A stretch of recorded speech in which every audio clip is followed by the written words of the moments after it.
welcome to the Nerdy South, where each week we give our initial reaction and episode review of the Disney Plus series Loki, and at the end, we'll discuss what we think is going to be happening next in the series. I'm Joey, and with me is Jeremy and Grayson. And before we get started, this is your spoiler alert. So if you haven't watched the latest episode of Loki, go to Disney Plus, watch it now, then come back and watch our review. Now, let's get down and nerdy. What'd y'all think of the episode? Initial reaction. Well, I think this week's episode it's the first time we've ever gotten the no Marvel fanfare so far. Wild. Definitely left us on the biggest cliffhanger of the season.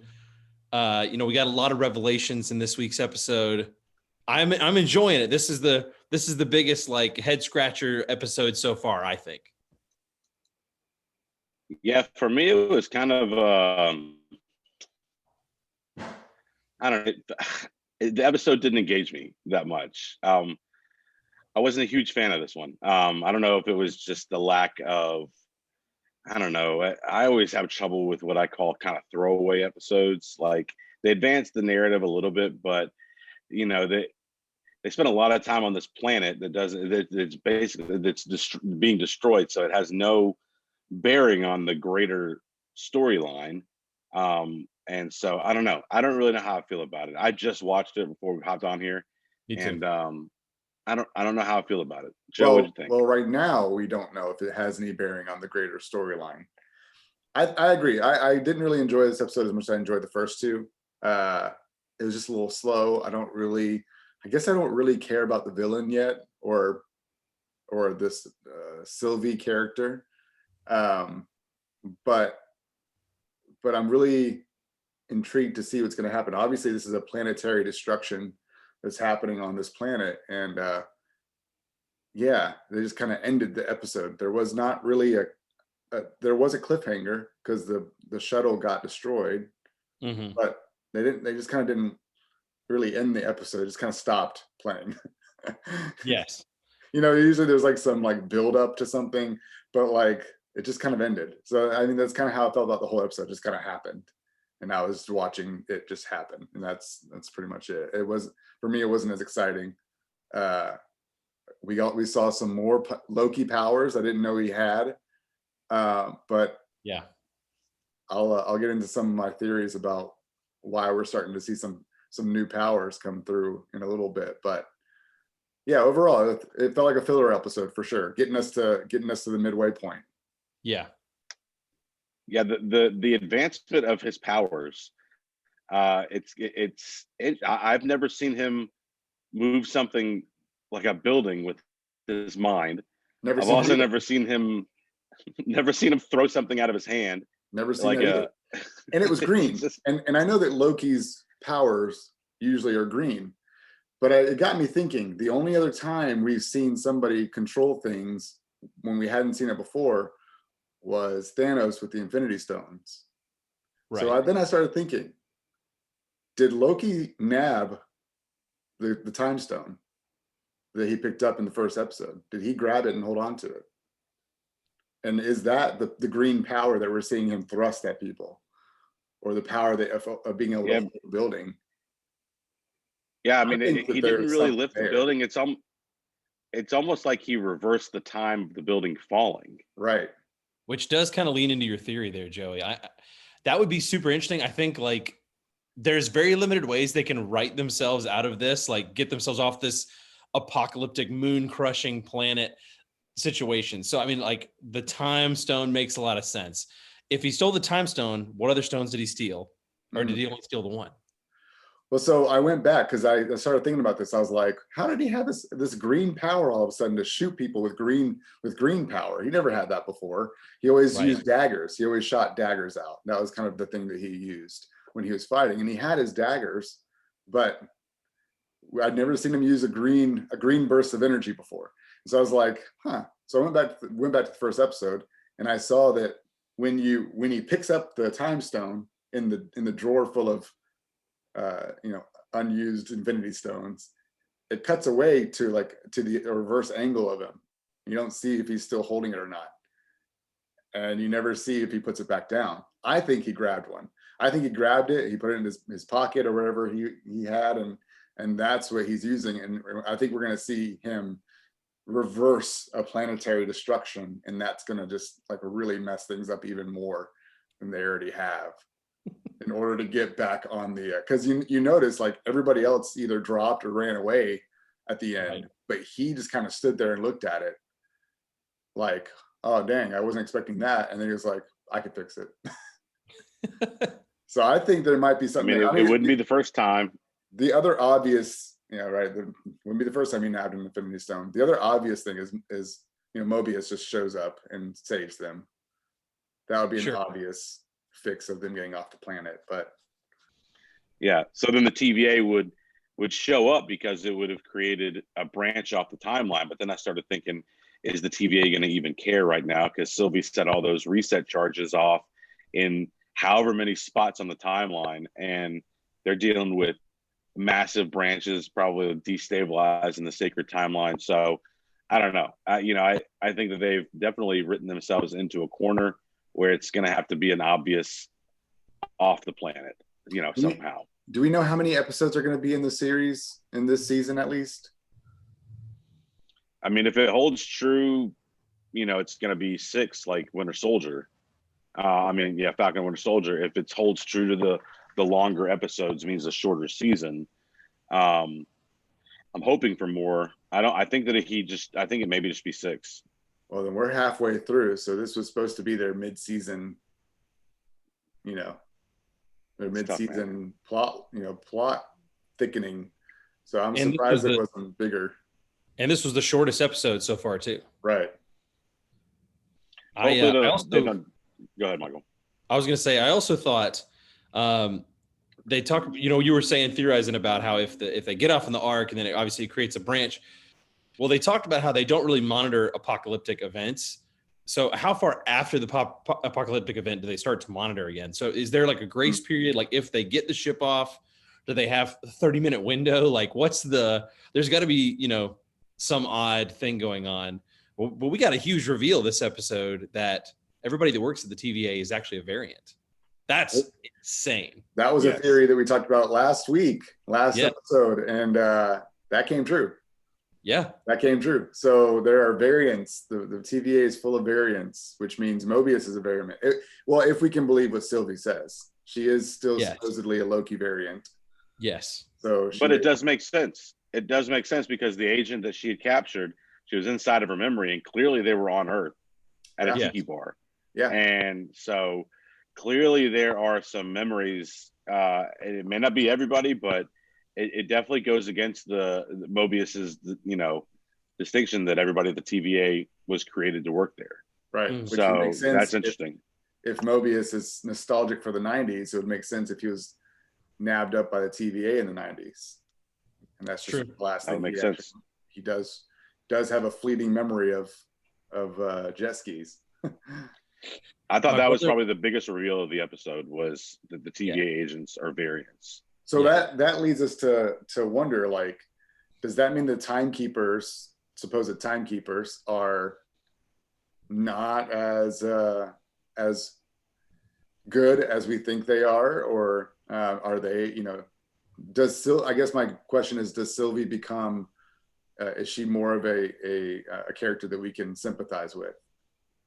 Like a Deadpool, like an anti-hero kind of. Are we supposed to sympathize with Sylvie and get on her side of things? I don't know. Sylvie's got to go ahead. I was gonna say, if the reveals keep going the way they are, I think so. I think that's the track we're on, is that we're gonna find out that she said she's been running her whole life. They've been chasing her, hunting her down her whole life, and that she's been on this specific plan of disrupting the timeline for years. So there's something more going on that obviously we're going to get revealed and cut into here, hopefully in the next 3 episodes. So, and if what the agent said is true, clearly the timekeepers are accessible by one of the floors on the gold elevator that Loki's traveled up and down. So that's interesting. I'm curious to know what the 3-letter combinations stand for in the elevator. I'm curious about that. Big theory here we've said it already a couple times. I'm going to go ahead and say it again, that there are no timekeepers. At least there's not three of them.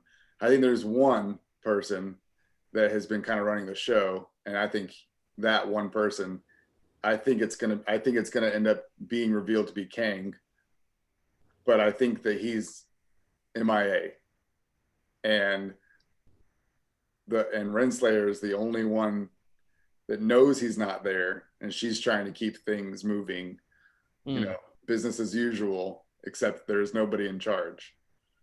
Well, you saw her bolt out of her office in the last episode when all those timelines started branching.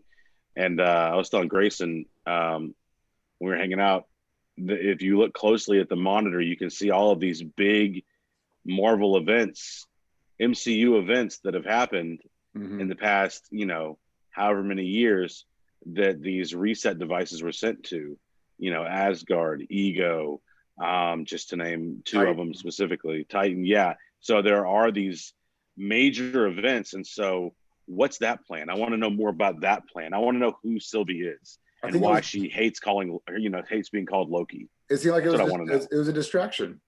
I think she set up the charges off to get the TVA agents out of the TVA so that she can go to where the timekeepers are and either confront them, fight them, dethrone them. I don't know. Convince them to send her back. I don't know what her ultimate, mission is. Maybe she was sent by somebody else. Maybe she was sent by an older Loki. Ooh, that'd be kind of cool. Because she has all Loki's powers, but she doesn't like to be called Loki.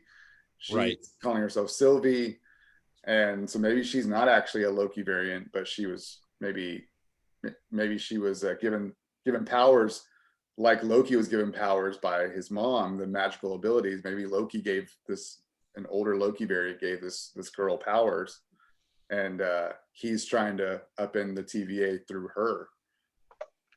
There's also a super interesting moment when she does arrive at the TVA. She actually still has her powers for a second. That's kind of like she actually tries to use her powers on one of the agents. And I was like, man, even Loki didn't have his powers at all, nothing left. And she was kind of thrown by that, which was interesting. Okay, maybe she's actually never been here before. Yeah. Maybe she didn't realize that she was going to lose her powers, first of all. And then something is going on with her powers to where she still had them for a second. Both of those things, I was like, whoa, I didn't see those things coming. That's why I think she's an incredibly powerful being. I think that she's a powerful being from another timeline, another multiverse. And I think given her ability to, because her powers are not like Loki's powers. They're different.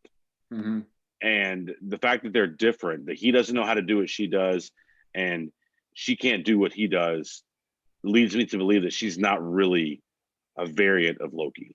Well, you heard what she said in the episode. She said she learned her power to get into people's mind. That's really the only power she has, is the ability to control people's minds. And clearly Loki's powers are limitless now. Apparently. Yeah, that was a shocker. Like you said about the building going back up. I wrote a note at that time. I was like, Neil deGrasse Tyson would have an issue with the physics going on here, with the moon gravity invading the gravity of this planet. And I mean, if they had gotten to that arc and it had still been undamaged and they got away in it, I would have been like, I can suspend my disbelief for only so long. You have messed, you've messed it all up. But I mean, it makes sense that it would have gotten blown up. So that's some wild telekinesis my guy had. If that's what's going on and not the time stone. I think that's an apt spot from Joey, that it's got to be the time stone. I think he has another. Yeah, I think that's what it is. The other thing about the scene when Sylvie and Loki are heading towards the elevator is, notice that Renslayer made a beeline for the elevators. She didn't go out with the rest of the TVA. She took two agents and went straight for the elevators. How did she know to go to the elevators? How does she know that's where Sylvie was going to go? This Loki variant was going to go there. Well, we know that the other agent said that she had revealed where they were to Mobius, and so maybe they relayed that information back to Renslayer. That was kind of my thought process, was that, okay, well, she must have been communicated to. She's going to protect the the keepers of the time. You think it went from Mobius up to her? Yeah, I think it got pushed up the chain there. That's what I'm thinking. Interesting. My brother-in-law reached out to me this week, and he was like, "Did you notice the drink they were drinking in the last episode of Loki?" And I was like, "No." He's like, "Episode 1." He's like, "They're drinking a canned soda called Josta." He's like, "Josta came out in the mid-90s. It was the first energy drink by PepsiCo, and it was later removed. But it was in the same vein as like Surge, which was I remember that one a lot more, evidently. But yeah, Josta. It's kind of interesting, like 90s nod going on there. Well, it seemed to be a lot of 90s nods, between Mobius's obsession with the jet skis and the Josta, and it definitely, I don't know. But back to Sylvie, she seems to know a lot about TVA technology too. Yes. To know that, what did they call? What was the little the time fob? It was it's escaping me. Timpad. Yeah. That she knows it needs such a massive charge to charge it. And it seems like she has a lot of functional knowledge. So I wonder if at one time she was a TVA agent gone rogue. And therefore the obsession with her. That's why she knew where to go. She just needed to know where the timekeepers were. Because all the girl told her was the gold elevator. But then she immediately knew where the gold elevator was, where to go once she got in there. That's true. And that place is a pretty big place. So I think an interesting theory is that she's just a rogue agent that's hell-bent on getting back to her timeline. Right on. And the only way she can get back is resetting the TVA. That's a good theory. I like that. Okay. Who are some other characters that y'all think might pop up?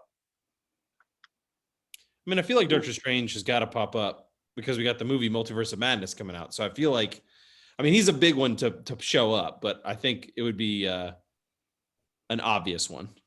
I think Thanos has the potential to show up. Yeah, I think a young Thanos could definitely, or I think Scarlet Witch is going to make. I think Scarlet Witch, whether she's actually in the series or she's nodded to, I think somewhere along the line, I think, or I hope. Do you think we'll see any Avengers? Do you think we'll see Cap or Tony Stark make a cameo? I don't think so, man. If there's one thing that the series has showed me, all three of them so far, is that they stay pretty, like, they're connected to the universe most definitely, and they affect the MCU going forward. But you're not seeing a huge amount of cameos from outside forces, like everything going on in Falcon Winter Soldier. You would have thought that somebody else from the Avengers would have offered any help. And no, that was it. Sorry, not Bruce Banner, not Professor Hulk, nobody. And so that leads me to believe, I think we may see somebody from Asgard. From another timeline, maybe Heimdall, maybe Thor. Although they would have had to, I don't know, man. He looks completely different now. They would have had to, they'd have to CGI the hell out of him. You have to go back and bleach those eyebrows again. Yes. I know at one point after Endgame came out, well, I guess it was after Infinity War came out, Idris Elba had said, like, it's been really fun playing Heimdall all these years, but goodbye to that character, like kind of letting us all know that character is gone. So it would be interesting for him to pop back up as Heimdall. I would love to see that. There was a nod to a character in this one. I don't know if y'all caught this. That was my next question. There's been a nod to a character in every episode so far, and I didn't catch the first episode. We got a nod to possibly an Agent Carter variant. Yeah. In the second episode, we got a nod to, I'm going to stand by it, an Agatha Harkness variant in the medieval, the Renaissance fair. What's the one for this one? I know it's there. I just didn't see it. Okay, so they're on the train. They're going down. Loki has a drink, and he throws it down, and he says, "I'll have another." Just like his brother Thor. Yes. I was like, "Oh my gosh, that's a Thor reference!" Yes, I love that. That's so cool. It shows that he's still got the Asgardian in him. Yes, with the very singing the songs, throwing down the drinks. Yep, another.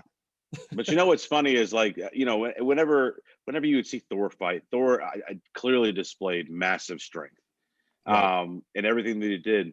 But Loki never really displayed a massive amount of strength until this episode, I feel, when he was fighting. Mhm. And clearly he was superior in either skill or power to these whatever agents that were on Lamentus. Mhm. And they did one thing that Marvel doesn't usually do is they actually showed somebody's arm breaking across a shoulder, Mhm. which I thought was unique. Mm-hmm. Because Marvel, I mean, it's violence, but it's usually restrained to non-graphic violence. But I thought that was probably one of the more graphic fight scenes Yeah. that they've had, at least in the MCU. We're seeing a much different Loki than we've ever seen, because in most fights, Loki uses his cunning and his wit and his mischief.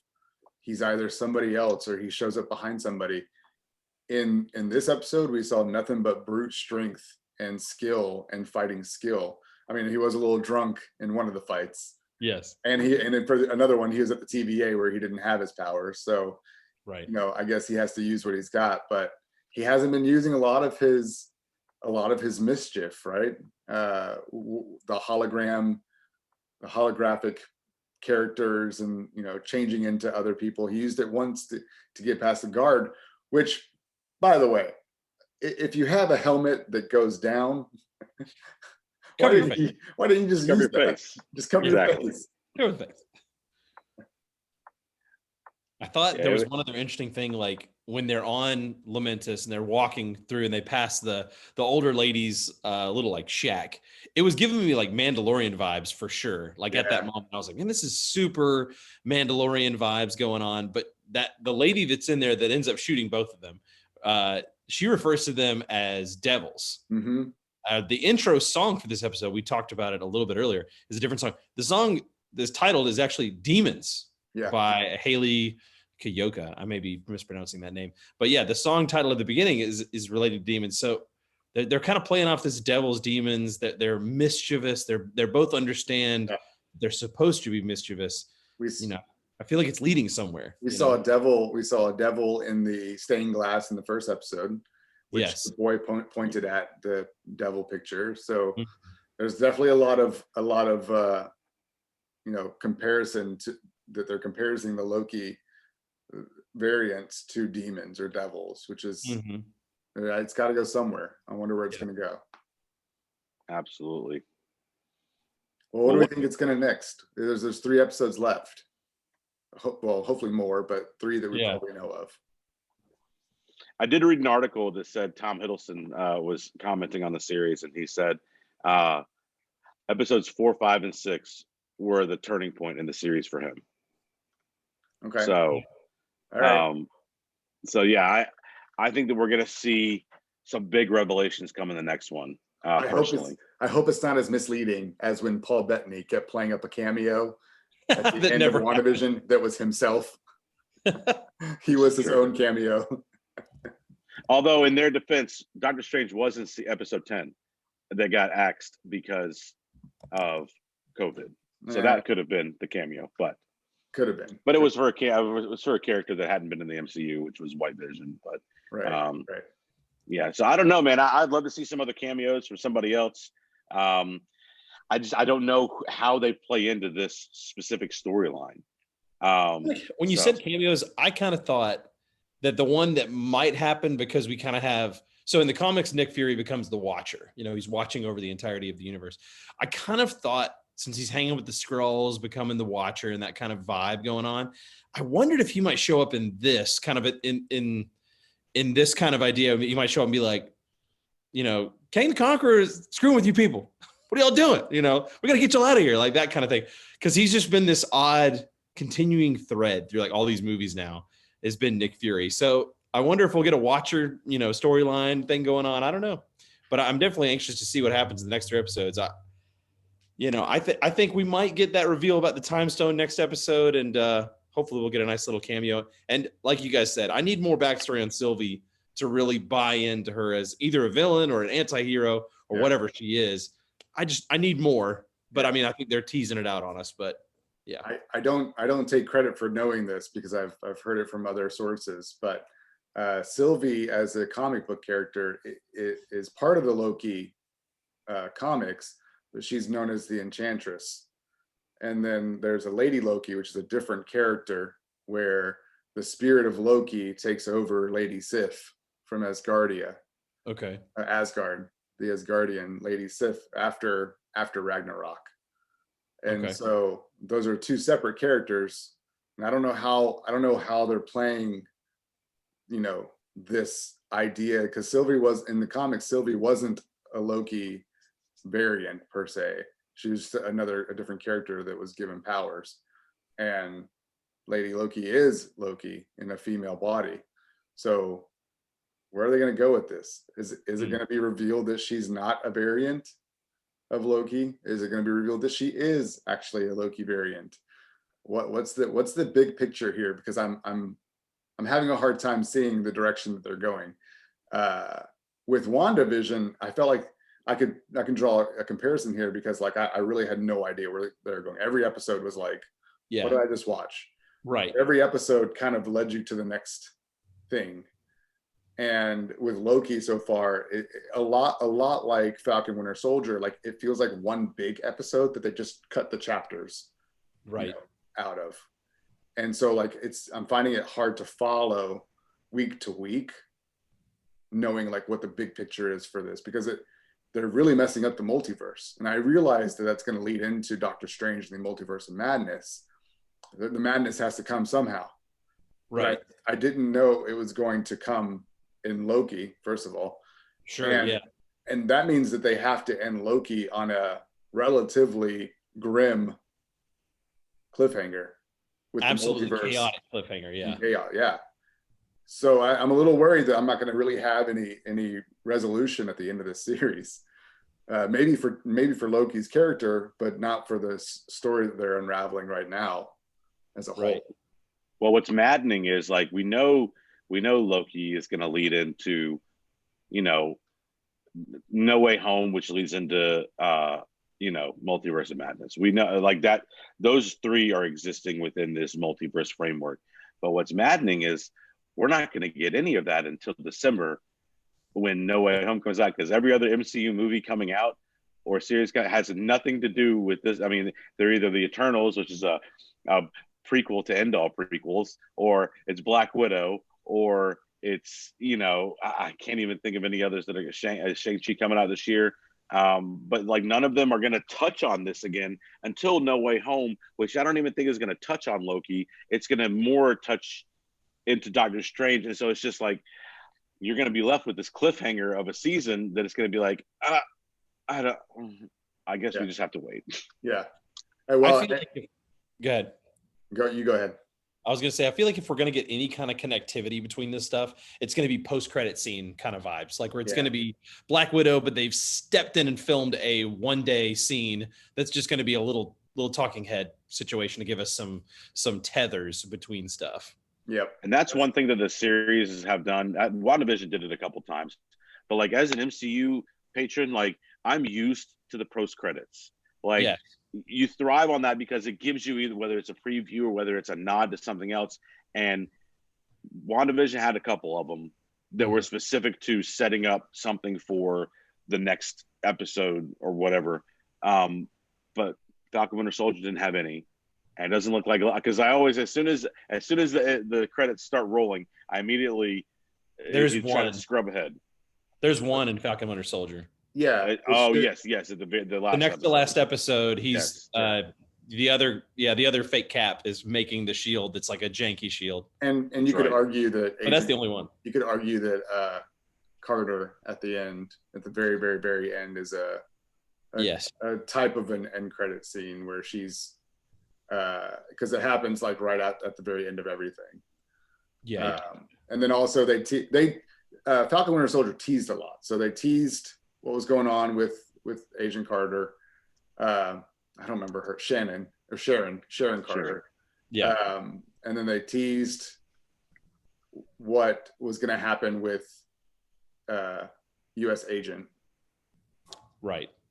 and that was kind of all they did really at the very end of the series. But yeah, I'm always scrubbing to the very end of the credits to see if there's anything is revealed, because I'm waiting for waiting for scrolls to show up. I mean, they got a lot of things just hanging out in the multiverse, if you will, of things that they need to start wrangling some stuff in. We've seen scrolls show up almost in every property since Endgame ended. Yeah, we had scrolls in Far From Home. We had scrolls in WandaVision. There was a scroll in Loki. I don't know if there was a scroll in Falcon Winter Soldier. Some are saying that Sharon Carter's a scroll, but that was never revealed. So right. So we don't know for sure. We don't know. And then we have Scarlet. We have Black Widow coming out, which I think will connect Falcon Winter Soldier and what's going to happen for the rest of the MCU. I just don't know how yet. Well, yeah, because that one, it's actually from a timeline perspective, it happens post Age of Ultron. So it's going to be interesting to see how that ties into the greater storyline. And I think, the Eternals is going to be a game changer. I think the Eternals are ultimately going to be what ushers in mutants, and how they connect that up and how they open that door. But yeah, there are so many directions with the MCU. It was nice at one time when everything was just leading towards one event, and you knew like that was it. But now it's just like it's branched off into like the cosmic realm and the Earth realm. Everything is just so it's difficult because it's not leading towards one; it's leading towards multiple, and which they had to do because it's expanding at an ever growing rate, and it's great. But it just is maddening because I want to be 10 years in the future and be able to go back and just like watch all of it and just see everything unfold. And it's wonderful. Yeah. And I was also going to say there was a scroll at the very end of Endgame in the background when Peter Parker goes back to his school. Ben Mendelsohn is in the background. So I think the scrolls will show up probably towards the end of Loki, if not in a post-credit scene. But I don't know, man. It's getting big. It's getting big, like huge. Properties are just getting larger and larger for the MCU, and I know that they have a grand master plan or a sacred timeline, if you will, for this. If you will. But I just don't know what it's going to be. It definitely is maddening for sure. I feel like, okay, so I did write down one question to ask you guys, and we can wrap it up on this. But Loki said when he got on that train, he said, "Oh no, I don't ride on a train that's going backwards." Is that going to pay off? I feel like that's got to come back somewhere. Like he's like, "Yeah, I don't do that." And like we're going to find out why, like Thor had to pull a prank on him at some point. Like what did y'all think of that? Like, yeah, because they both were adamant about not sitting backwards on a train. Yes. Yes. I think that anything that's said in a show or movie is set up to be fair game to have payoff later on.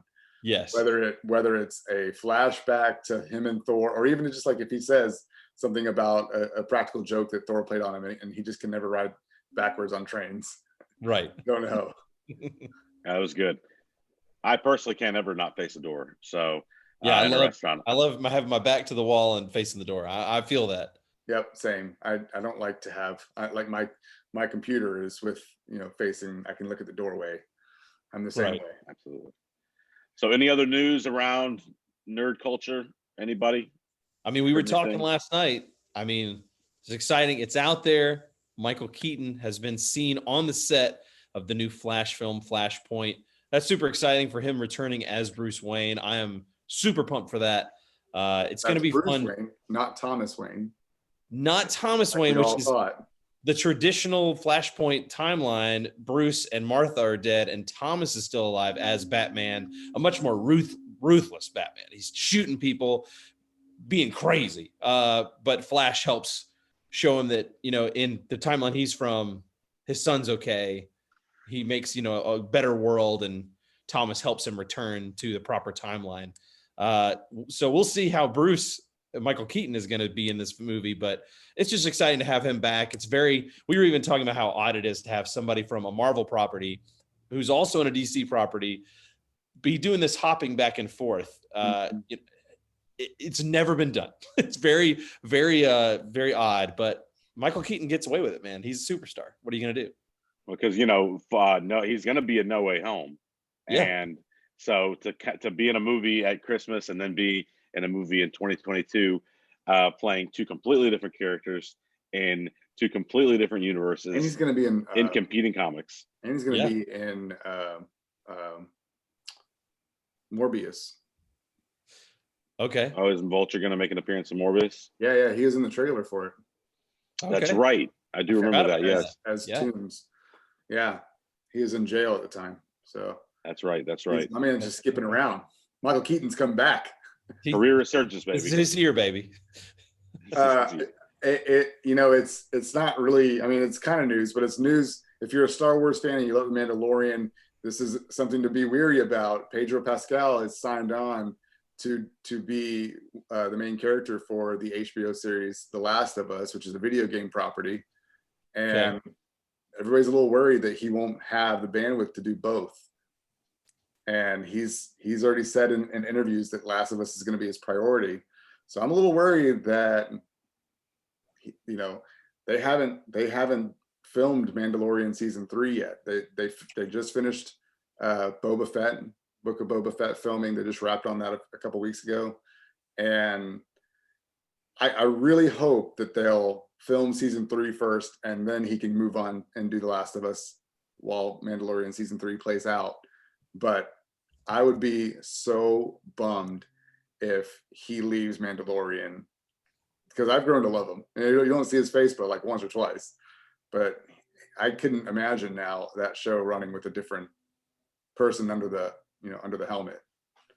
Well, let's hope The Mandalorian does not go the way of Stranger Things season 4, where it's just years in between seasons because schedule conflicts and all that stuff. Let's hope that they've at least because HBO moves pretty quickly on properties, and they film it quick, and so let's just hope and pray The Last of Us gets done and over with, and they can focus on Mandalorian and get that out in a considerable timeline. Well, it makes me wonder, like, why would you like even consider, if you're Pedro Pascal, why would you consider hanging up the Mandalorian armor? Well, for an HBO I would say property? this. For a long time, people have said, like, what are they going to do without Baby Yoda now that he's leaving the show? And I would say, like, well, it's called Mandalorian. It's not called Baby Yoda. But it's not called Din Djarin either. It's called The Mandalorian. So we could change our trajectory with a different Mandalorian. That's true. It is possible. And I completely agree with both of you. I love Pedro Pascal as the Mandalorian. It would be a tough shift, but they can do it. I believe they can do it. They can do it. They can make the shift. All I hope. Din Djarin has the Darksaber. He rightfully is the heir to Mandalore. The person who is supposed to rule Mandalore right now. Right. They have to close that. They have to close that chapter. And then Pedro, go do what you want. Close the chapter and then go do what you want. But I need to know who's going to rule Mandalore, because it's kind of up in the air right now. Yes, it definitely is. Well, that's all I have on the Star Wars front. Any other news? Nothing. Well, thank y'all for joining us for Nerdy South. Don't forget to subscribe. Make sure that when you do subscribe, hit the bell icon so you can get notified of new videos that come out. And we'll see you next time. Don't forget to comment. We love to read them. Follow and respond. Yeah. Right. Y'all have a great night. See you guys. Bye.